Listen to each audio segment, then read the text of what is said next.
Hi everybody and oh, there goes my mic. Hi everybody and welcome to Crafty Studio. My name is AnnMarie and I'm going to be chatting today about the sewing hackathon.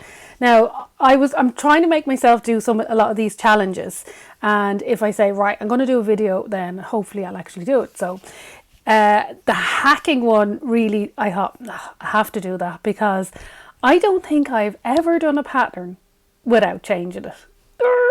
Unless I'm testing it and I follow the instructions. I'm not great for it with instructions when it's written down, and I'm translating the written word into the doing is hard for me, but I can see the final thing and I know the processes of how those things are made. Unless it's something very unusual, and then I'll just kind of glance and see how they've done it and then I'll follow it that way. But generally I don't really follow instructions very well. Sorry, that's a bit of fluff going past me. That was a bit weird. It's very sunny in the studio today. I think it's like 26 degrees out in Dublin. It's insane how warm it is today. I'm not complaining. It's absolutely lovely. Love the sunshine. Flowers and veggies are all looking great because of it. Anyway, I digress. So most things I do hack in some sort of a way, even if it's just a case of I'll shorten something, which is considered a hack, okay, because you're shortening it or adjusting it, or I'll change a sleeve out, or I'll change a neckline, or perhaps it had buttons down the front but I don't want pattern match, so instead I'll turn over the front by the seam allowance and cut it on the fold. A lot of the time I take out zips or openings if I can just throw something on over my head. Whatever makes it easier for me to make and then use, then I'm going to do that sort of a hack. Other hacks I might generally do are taking like the skirt of a dress and the top of a dress and putting those together, or removing the darts from the back of a pair of trousers and putting elastic in the back. A few people do that with the Helen's Closet Winslow culottes, because instead of making them fitted, then they become elasticated on the back. But one thing that I tend to do, and I'm wearing a top. This is, let me see if I can scoot you back a bit. And if I stand up, sorry about the mic, this is the Claire top by me. Has a French dart, cute little sleeve and boat neck. It's a very simple, very straight top. And the back has, just like a little button opening. And I love this, obviously, because I've made it. I designed this and released it. You can get it on the website. I'll stick the links below. Actually, before I start talking about my hacks, I need to just go through the actual challenge that it is. So I have here my phone. So Pattern Hackathon is an actual Instagram page. I'll link them below. And what they say is, so all these challenges are great. They make you actually do something, especially if you've lost your sojo and you're not sure what you want to make at the moment. So choose a base pattern and put your own spin on it, okay? Sew your hack between the 1st and 31st of July. Note about any previous sews don't count. So if you've already made it, doesn't count. Post your make on Instagram by 11:59, so that's a minute to midnight. Do a Cinderella.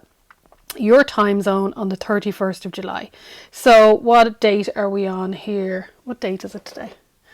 It's the 9th of July. Yes, I'm doing this video on the day it's being released. So the 31st. You still have time to do things. And if you have things you're going, I might like to try that. Or maybe you're in the middle of something. Or even if you just want to give hacking a go, look at this profile, look at the Pattern Hackathon, look at the hashtag, see what people are doing. So collaboration is in feature and collaborate with @Pattern Hackathon and use the hashtag Pattern Hackathon 2025. Post a photo of your garment on the body and include one of the following: your entry category, base pattern used, and where you live. Sorry, I had a little interruption there a second ago. So if you go to Pattern Hackathon, I'll put the link below, you can see all the things about how to actually do this hack. Or sorry, how you can do this challenge. So what I'm taking my Claire top and turning it into a dress. Now I've done this before, so I thought I'd talk how I did it. I think I put up a very quick YouTube video, and actually a couple of people were like, AnnMarie, you need to slow down. Sorry, ADHD. and I tend to forget my flow of things, and then I go back. But you know, I think you guys are used to me at this stage. So yeah, so I often see a top, or I might have a shirt and I really like it, and I want to turn it into a dress. Or maybe a jumpsuit. It depends on how the logistics of it will work. So you want to make it into something else. Like you want to use the top half, the bodice, but then how do you do that? I'll show you the version I've made and then how I did that. So this is, she fell off the hanger. She fell off the hanger. Get her back on there now. So I actually did a couple of hacks on this, and I'm only realizing when I'm, hang on, I'll move you that way. Oh, AnnMarie, what are you doing? So this is a Claire dress hack. So at the bottom, can you see that there? What I've done is, first thing I did, I decided I'm going to do a scoop neck. Now, if I was doing a scoop neck, bring this down so you can see. If I was doing a scoop neck and I want to change this into a scoop neck, I've already made one. So what I did was I said, right, I want it to go about there. So I marked the seam allowance up from it and put it on my pattern, and then I just did a curve. That's all I had to do. Then you had to obviously change a facing as well, make a facing for that. If you're not confident about doing that, you can always take a neckline from a previous garment that has a nice neckline and use that and trace it out. So you're going to be tracing these and, you know, making your own pattern out of them. You don't want to cut up your original because you want to go back to that. Then instead of having just a button opening, I put on a zip as well. So down the back seam. So that's an easy thing to do. But how did I figure out, oh, I have like a pleated skirt. Gathers and me don't mix. So a pleated skirt. And I think it goes well with the little pleats on the shoulder. And I put in these little ties as well. Just inside the seam. Just a little rouleau loop, just to help bring it in a little bit. I've worn this a few times, quite compliments from it. The only thing is I didn't do the zip. I should have started it further down, because you know when you're trying to put it on yourself you need someone else to zip it up anyway. But I do like it. It's lovely and cool for the summer. Maybe I'll change into it after this.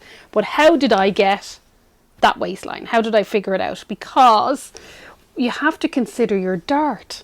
So the dart on this comes from the waist and goes up to the bust. It's a French dart, so it shapes the waist as well as the bust. So I'll show you how you would do that. I'm going to scooch you back a little bit there.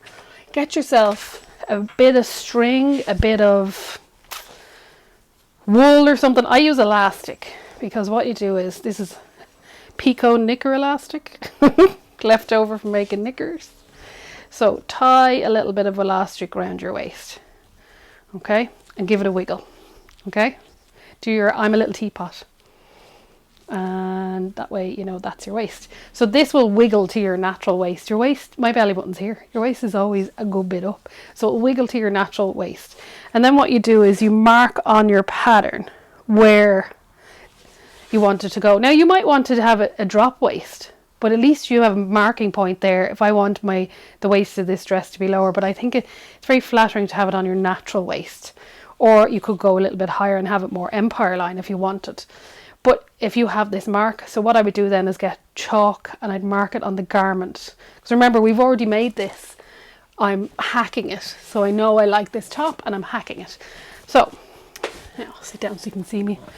Oh, my hair is a bit frazzled today. It's quite humid. So what I do then is I transfer where this line is on my pattern, and I'll draw it all out. And what I do is cut across that line, but you need to add on a seam allowance. Just remember that, because otherwise you're taking it up again. So you have your pattern, the bodice now, which is the top part of a shirt or top that you really love. And then you just find out where that waistline is going to be, and then add on a skirt. So it could be an actual skirt from another pattern. It could be a skirt from another dress. It could be just as I did, which was a width of fabric. So I just cut a length of fabric, the length I wanted to be on me. And I think I might have been working with a remnant with that. and then I just started pleating it in place around it. You could gather it in. If you were doing a circle skirt, you could use By Hand London, their thing to calculate circle skirts if you wanted to do that. But one thing I did have to make sure on this was to make sure not to go into my dart. Now, you might not get this with another top because darts usually start further up. So on this, the dart starts down here. So the dart starts nearly at the waist. Most darts are actually rotating from about here, so you wouldn't have to worry about that as much. But yeah, I just had to make sure that this didn't cut into the dart because that'll ruin the actual how it fits around the bust. But like there's so many options with that. You could, you know, adjust high-low hem. Maybe there's if you wanted it, no gathers at the front and gathers around the side. I think the chalk and notch fringe dress does that. That's quite nice. But that's the simple way to get the waistline on your favorite top, your favorite shirt, and then turn it into a dress. I suppose you could actually turn it into a jumpsuit as well, but you have to remember you have to have an opening, and God, I couldn't be bothered with jumpsuits, trying to get in and out of them. It's just too difficult. I do love the Sirocco because it's stretchy and you can get in and out of it, and I know people love the Kilo, but no, that's not for me. Too much fabric around the middle where I'm trying to minimize. Anyway, that's a whole other story. So guys, thanks for listening to me waffle on about my pattern. Hopefully that makes sense about my little hack that I do. I do tend to hack most things, and I do say it on my things. If you like the Claire top, there's a link below, and do go on to Pattern Hackathon, their Instagram and Facebook page, if you want to join in or just see what everybody else is doing. Thanks for listening, and I shall see you all again soon. Bye bye.